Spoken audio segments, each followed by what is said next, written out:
ঠিক আছে তাহলে তাহলে শুয়ে পড়েন বৌদি। অবশ্যই।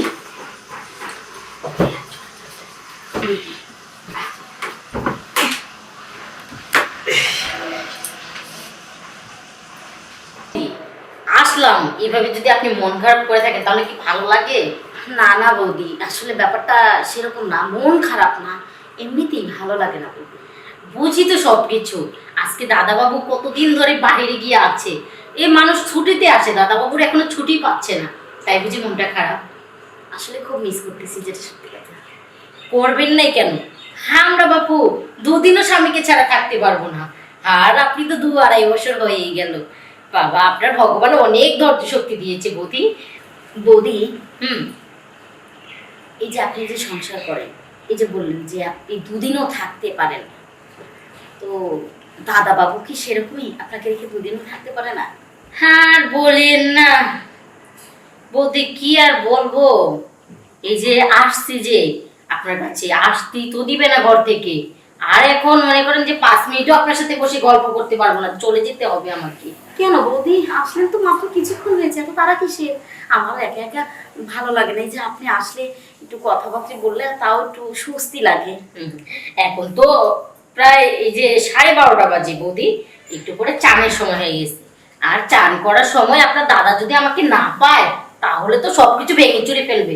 কেন, উনি চান করা দরকার, ওয়াশরুমের জায়গায় চান করে নেবেন। আর কি বলবো বৌদি, শরমের কথা। তাও বলি, আমার বর রাতে তার দিন মনে করে 2বার করে লাগে, আর দিনে একবার দিতেই হবে, না দিলে আমাকে চান করতেও দিবে না, সেও চান করবে না। তাই? হুম। কি বলছেন বৌদি, মানে প্রতিদিন একই সিস্টেম 3বার? হ্যাঁ, রাতে 2বার চান করা, দিনে আবার চান করার সময় একবার। আর বললেন না বৌদি, কি বলবো, আমার এই মাঞ্জার ব্যথা হয়ে গেছে অল্প বয়সে। বাইরে হাঁটাচলা করতে গেলে মাঞ্জা ধরে ধরে যদি হাঁটি, পাড়ার লোকজন কি ভালো বলবে? না না, তা তো কখনোই বলবে না। আর আমার বরটা বুঝে না, কয় আমি তো মাঞ্জা ব্যথা কইরা দেই, সমস্যা কি, ডাক্তারের কাছে ও নিয়ে যায় ওষুধ না দিব, কিন্তু আমি আর পারি না বৌদি। বৌদি বলছি, আপনি ইয়া করেন, ওই ক্যালসিয়াম ট্যাবলেট আছে না, এটা একটু বেশি বেশি খাবেন, তাহলে ওই ব্যথাটা কমবে। হ্যাঁ, আমি যতদূর জানি আর কি। তারপর একটা ভালো ওই বৌদি কি যে বলেন না, ক্যালসিয়াম ট্যাবলেট, ক্যালসিয়াম ট্যাবলেট খাই একদিক দিয়ে, ক্যালসিয়াম বের করে দেয় আরেক দিক দিয়ে, তাহলে শরীরে ঢুকবে কখন ক্যালসিয়াম? আপনি যা বলেন না বৌদি, সত্যি আপনি মনে হয় দাদার সাথে অনেক হ্যাপি, তাই না? হ্যাপি তো, তারপরে তো একটু সুযোগ সুবিধা দিতে হয়। জানে না তো, এই 2 দিন আগে আমার পিরিয়ড হয়েছে, তারপরেও ছাড়েনি, কন্ডম নিয়ে আসছে। তার মানে বুঝতেই তো পারতেছেন, কি বলছেন? যতটা হ্যাপি তার থেকেও অশান্তি এখন অনেক। আপনার 2 দিন আগে পিরিয়ড হয়েছে? আমার তো হচ্ছেই না। ও, আপনার হচ্ছে না? তাও আপনি অনেক ভালো আছেন বৌদি। এই যে প্রতিদিন সকালে উঠে চান করা, আবার দুপুরে চান করা, এগুলো থেকে তো বিরতি আছেন। না না বৌদি, আসলে ওগুলোই তো মজা। আসলে আপনার আছে তো, তাই আপনি মূল্য বুঝতে পারছেন না, কিন্তু আমি বুঝতে পারছি। বুঝি তো বৌদি, কারণ আপনি অনেকদিন ধরে অনাহারে আছেন, আর আমার খাওয়ার উপরে খাওয়া, পেট তো আমার ফেটেই যাবে। আর আপনি তো অনাহারে দেখে আপনার পেটে এখন ভালো লাগতেছে। তা শুনেন বৌদি, অনেকক্ষণই তো আলাপ করলাম, এখন আমি যাই, আপনার দাদা ঘরে বসে আছে। না না বৌদি, তার আর কোনো দরকার নাই, নিজের সংসারে খামাখা অশান্তি করে কোনো কাজ নেই। তবে এত কথার মাঝে না, আমার একটা কথা খুব খারাপ লাগলো বৌদি। কি এমন কথা বৌদি যেটা আপনার খারাপ লাগলো? ওই যে বললেন পিরিয়ড হলেও নাকি ছাড়ে না, তখনও করে, ওই কথাটা খুব খারাপ লাগলো আর কি।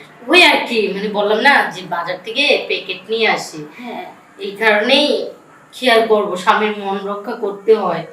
আর কি বলবো বৌদি, প্যাকেট নিয়ে আসে, যখন প্যাকেট না থাকে তখন তো পলি ব্যবহার করে। কি কি বলছেন বৌদি? তারপর তো লাগবেই লাগবে। এতে পলি আবার কিভাবে ব্যবহার করে বৌদি? মানে বুঝলাম না আমি, পলিথিন কিভাবে সম্ভব? আরে বৌদি, ওই যে নরম পলিটা আছে না, ওই যে একটি, হ্যাঁ হ্যাঁ, ওটা সুন্দর করে একবারে প্যাকেট যেভাবে ব্যবহার করে, ওটাকে সুন্দর করে সেই কেচি দিয়ে কেটে সুন্দর করে পিচিয়ে পিচিয়ে নিবে নরম করে, আর সাথে একটু নারকেল তেল দিয়ে নিবে, তাহলে মনে করি যে কোনো সমস্যা হয় না। তাই? হ্যাঁ বৌদি। ঠিক আছে বৌদি, যত যাই বলেন, আসলে তো পিউরিটির মধ্যে করাটা ঠিকই না, অনেক রোগ জীবাণু সারাতে পারে। এই জন্যই তো সে পলি লাগায়। ওই তো আমি যদি বলি যে প্যাকেট শেষ হয়ে গেছে, থাক বাদ দেও, কই না আমারটা তো এখনো হয়নি। আর আমি বলি তাহলে প্যাকেট ছাড়াই, কই না না প্যাকেট ছাড়া অসম্ভব, এই জন্যই তো পলি লাগায়। মানে আমার বরটা অনেক বুদ্ধিমান। বুঝতে পেরেছি, এই দাদা বাবুর ওই পাওয়ারটা মনে হয় খুব বেশি, তাই না? হ্যাঁ, মাঞ্জা ব্যথা হয়ে যায়, উঠা সোজা হয়ে দাঁড়াইতে পারি না, পাওয়ার আছে কিনা তাহলে বুঝে নিন। তো যাই হোক বৌদি, আমি তাহলে এবার আসি, চানটা করে তোর তাহলে আবার আসবো, পরে গল্প হবে। ঠিক আছে বৌদি। আচ্ছা ঠিক আছে বৌদি, আসি তাহলে আমি। বৌদি, হ্যাঁ। বলছিলাম, বলা তো ঠিক নয়, এই মানে ওই আপনার স্বামীটা হ্যাঁ হ্যাঁ, মাইন্ড করবেন না তো আবার? আরে না বৌদি, এত পাওয়ার, মানে সাইজ কেমন আর কি? কি যে বলেন না বৌদি, আমি তো বিয়ের আগে ভাবছিলাম ও যেমন ছোট মোটো জিনিসটাও ওরকমই হবে, কিন্তু না বৌদি, পুরো 9 ইঞ্চি। কি বলো বৌদি? হ্যাঁ, মাঝে মাঝে তো মনে হয় যে আমার ভিতরে একবারে শেষ জায়গা অবধি চলে যায়, মানে ভালো লাগে আবার ব্যথাও পাই। যাকো, ভালো লাগার ব্যথায় কোনো কাজে আসে না, ভালো লাগাটাই হচ্ছে মূল। সেটাই সেটাই বৌদি। ঠিক আছে বৌদি, বললেনি তো, না গেলে আবার ঠিক আছে। হো হো, আচ্ছা বৌদি। বৌদি, কাজ কাম সে কিন্তু আবার একবার এসো, হ্যাঁ? আচ্ছা ঠিক আছে, এভাবে গল্প করবো, আমার আচ্ছা, ভালো লাগে। সমস্যা নেই। এই 40 মিনিট সময় দিব, তারপর চান করতে যা সময় লাগে আর কি। ঠিক আসি আছে তাহলে। ঠিক আছে। বাপরে বাপ, ভাই ঠাকুর,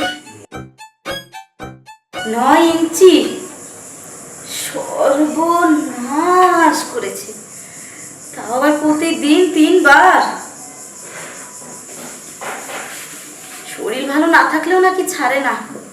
ওরে বাপরে বাপ, বলে কি! আমার তো এসব শুনে আর ভালোই লাগছে না। আরে এই আমার একজন যে পড়ে আছে বিদেশে, 2.5 বছর হয়ে গেল, কোনো খবর নেই। মোবাইলে একটু ফোন করবে, কেমন আছো, কি করছো, খেয়েছো, শরীর ভালো, সব কিছু দেখে শুনে রাখো, শেষ। আর কোনো কথা নেই। দেখি তো, ওই দেখি তোকে একটু ফোন করতে। আরে এ তো অনলাইনেও নেই, দূর। এখন তো আমার মাথাটা একবারে নষ্ট করে দিয়ে গেছে বৌদি, এখন আমি কি করবো? আমার সারা গায়ে তো আগুন চলছে।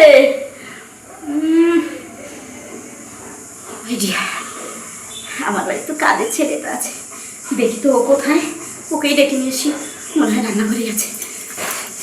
আরে রামু, রামু, আরে এসো তো। আরে কি হয়েছে বলবে তো? আরে বাবা, বলবো তো, চলো না। আহা, আরে দাদা এসো না, বলবো তো, আমার আচ্ছা। এসো, এসো না দাদা, আরে এসো। ওই নিয়ে আসলো আরে দিদি। বসো, আরে বসো না, এটা খুলে ফেলে। এইটা আবার কি করছে? আরে কি করছি, ছাড় ছাড়। বলছি কি রামদা, হ্যাঁ, তুমি আসলে কি বলবো, আমার না সারা শরীরে আগুন জ্বলছে, একটু ঠেলবে? না, কি এই খাট ঠেলা দিতে হবে? আরে না, বলছি আমাকে একটু সময় দাও না। ও এই কথা? চুপ আসতে, যদি তো বাড়িতে কেউ নেই, ওই তোমার মেজ বৌদিমণিও নেই, বাইরে গেছে, মানে আমার জাল বাড়ি পুরো ফাঁকা আছে, এই ফাঁকে আমার না খুব বৌদিমণি, আমি তো আগে থেকে এরকম একটা কিছু কল্পনা করতাম, কিন্তু কখনো বলতে সাহস পাইনি। তো বলেই যখন ফেলেছেন, তাহলে এখন তো আর কোনো সমস্যা নেই। তাই? তার মানে তুমিও মনে মনে? হ্যাঁ। তাহলে বলনি কেন? কি করে বলি, আমি এইবারে কাজের লোক হয়ে কি করে বৌদিমণিকে বলি, তাই কারো মন না চায় যে এরকম একটা বৌদিমণির সাথে মেলামেশা না করি। আচ্ছা ঠিক আছে, সময় নষ্ট করো না, ঠিক আছে? যে কোনো মুহূর্তে তোমার ওই মেজো বৌদিমণি আবার চলে আসবে। হ্যাঁ হ্যাঁ, সময় আর নষ্ট করে লাভ নেই। ঠিক আছে, তাহলে তাহলে এই শুয়ে পড়েন বৌদি। হ্যাঁ, অবশ্যই।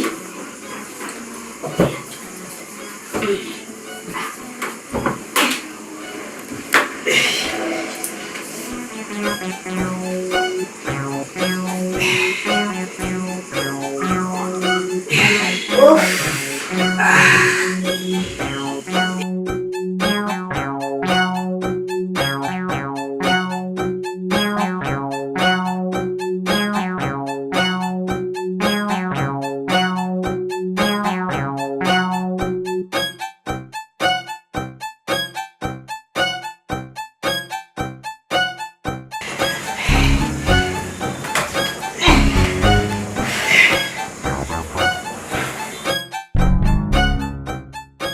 তুমি তো সেই শক্তিশালী, আরো ভালোই। আমিও তো অনেকদিন ধরে কাজ টাজ করি না, তো তাই আর কি। যাকে শোনো, মাঝে মধ্যে এভাবে আমাকে সময় দিবে, ঠিক আছে? একটা কাকপক্ষে যেন না জানে।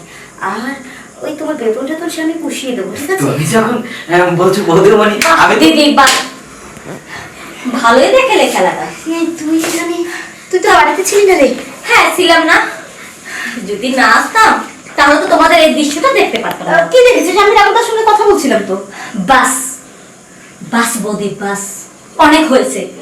আর লুকানোর চেষ্টা করো না, বড়দা বাড়িতে নাই, বিদেশে গেছে, তোমাকে একটু সময় দিতে পারে না, সেই জন্য তুমি বড়দার আমানত এত বড় ক্ষতি করবো?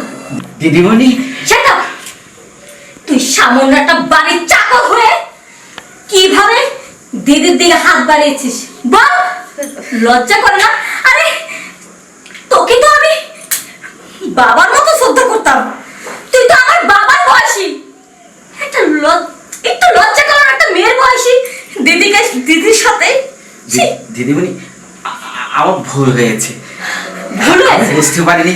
বুঝতে পারবে কেন? তুমি কি কচি খোকা, বুঝতে পারো না? দেখ ছোট বউ, বলছিলাম তুই এবারকার মতো ক্ষমা করে দেওয়া যায় না? ক্ষমা শব্দটা আমি শুনতে চাই না। এটা কি ধরনের ভুল? জেনে শুনে এই সমস্ত নোংরামি?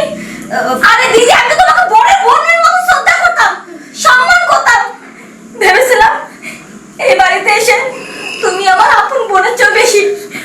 তোমাকে তোমাকে এমন এক জায়গায় বসিয়েছে মনের মধ্যে যেটা মায়ের সমতুল্য। মানে আর কি বলবো, তোমার এই দৃশ্য দেখাচ্ছে মনে হচ্ছে যে আমি নিজের গলা ফাঁস দিই। এই দৃশ্য দেখা দেখা আমার মরণ হলো না কেন? দিদিমণি, এই কি হতে যে কি হয়ে গেল, কিছু একটা। দিদিমণি কি বলবে? যা বলার আমি বলে দিচ্ছি। এই মুহূর্তে আপনি এখান থেকে চলে যান, যান বলছি, যান। ছোট বউ, এই যে দিদিমণি, আমি তো ফোনে বড়টাকে সব বলে দেব, তোমার সংসার আমি ভেঙে দেব। তোমার মতন স্ত্রী যেন থাকার চেয়ে না থাকাই ভালো। না ছোট বউ, এই কাজটা তুই করিস না। ছাড়ো। আমার ভুল হয়ে গেছে। দেখ, আমি না হয় একটা ভুল করেই ফেলেছি, মানুষই তো ভুল করে বল। আমি আর জীবনে এরকম কিছু করবো না। আমি মোহে পড়ে গেছিলাম রে, মোহে পড়ে এত বড় একটা অন্যায় কাজ করেছি। আমাকে ক্ষমা করে দে প্লিজ, আমার সমস্যাটা ভাঙিস না। মেয়েদের সবচেয়ে বড় সম্পদ হচ্ছে ইজ্জত, সেটা যদি ঠিক মতো না রাখতে পারো তাহলে আর কিছু থাকে না। আমি বুঝতে পেরেছি আমি আমার স্বামীর অবনতির খেয়াল করে দিয়েছি। আমাকে ক্ষমা, আমি জীবনে আর এরকম করবো না। এটাকে আমি কাজে করছি, ঠাকুরের দিব্যি খেয়ে বলছি আমি আর জীবনে এরকম চিন্তা জীবনেও করবো না। ঠিক আছে, এখন সেটা বাঁচিয়ে নে। এখন থেকে নিজেকে শুধরানোর চেষ্টা করবে। যত পর্যন্ত তুমি মনের থেকে ভালো না হবে তত পর্যন্ত তুমি আমার সাথে আর কথা বলবে না, কথা বলবে না।